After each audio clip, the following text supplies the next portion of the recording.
Charm Sweets YouTube channel එකට ඔයාලා ආදරයෙන් පිළිගන්නවා. අපි අද බලමු ගොඩක් රසට බටර් කේක් එකක් හදාගන්නේ කොහොමද කියලා. අපි බලමු මේ සඳහා අවශ්‍ය ද්‍රව්‍ය. පිටි ග්‍රෑම් 250ක්, සීනි ග්‍රෑම් 250ක්, බිත්තර 5ක්, එක්ස්ට්‍රා 250ක්. ෆ්‍රෙෂ් මිල්ක් මේස හැඳි 4ක් 6ක් විතර. ඊට පස්සේ බේකින් සෝඩා තේ හැඳි කාලක්, බේකින් පවුඩර් තේ හැඳි 1/4ක් අවශ්‍ය වෙනවා. අවශ්‍ය ද්‍රව්‍ය ටික ඩිස්ක්‍රිප්ෂන් බොක්ස් එකේ දාලා තියෙනවා. ඔයාලට එතනින් බලා ගන්න පුළුවන්.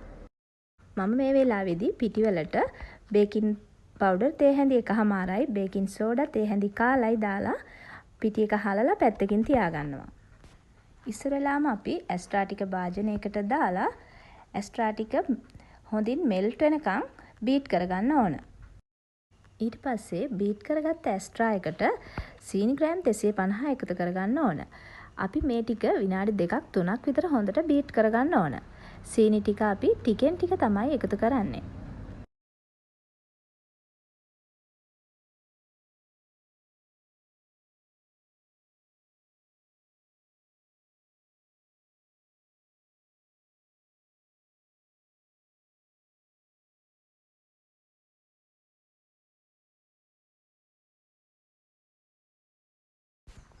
දැන් හරි.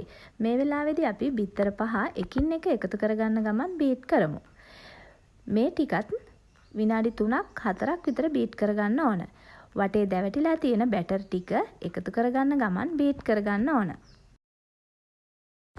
එක්ස්ට්‍රා සීනි බිත්තර එකතු කරගත්ත මිශ්‍රණය ඔයාලට මෙන්න මේ ආකාරයට බලා ගන්න පුළුවන්.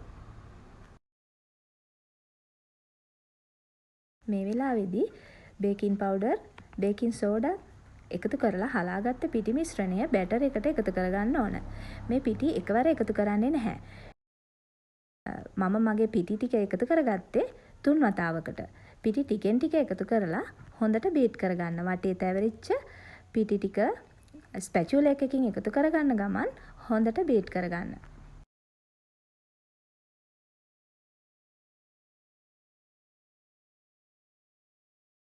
දැන් ෆ්‍රෙෂ් මිල්ක් ටික එකතු කරලා බලන්න ඕන බැටර් එකේ නියම පදම හරිද කියලා. ඉතින් මම කිරි මේස හැඳි 4ක් එකතු කළා. දැන් හරි පදමට ඇවිත් තියෙන්නේ.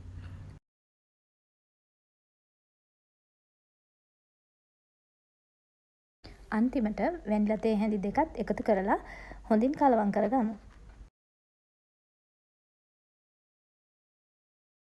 අන්තිමට ඔයාගේ බැටර් එක මෙන්න මේ ආකාරයෙන් තියෙන්න ඕන.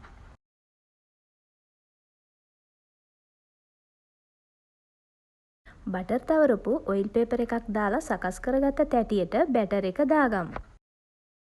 ඔයාලා දැන් විනාඩි 10ක් oven එක ප්‍රී හීට් කරගන්න.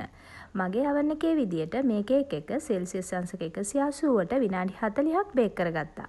බේක් වෙන්න යන වෙලාව oven එකෙන් oven එකට වෙනස් වෙන්න පුළුවන්. මේ තියෙන්නේ මම හදාගත්ත කේක් එක. ඉතින් හරිම රසයි, හරිම ලේසි. ඔයාලා try කරලා බලන්න. ඔයාලගේ අදහස් කමෙන්ට් කරන්න. ඒ වගේම මගේ වීඩියෝ එක හොඳයි නම් like කරන්න අමතක කරන්න එපා. ඒ වගේම තමයි ඔයා තාමත් මගේ channel එක subscribe කරලා නැත්නම් අමතක නොකර subscribe කරන්න. අලුත් වීඩියෝ එකකින් හමු වෙමු. ඔයාලට සුබ දවසක්.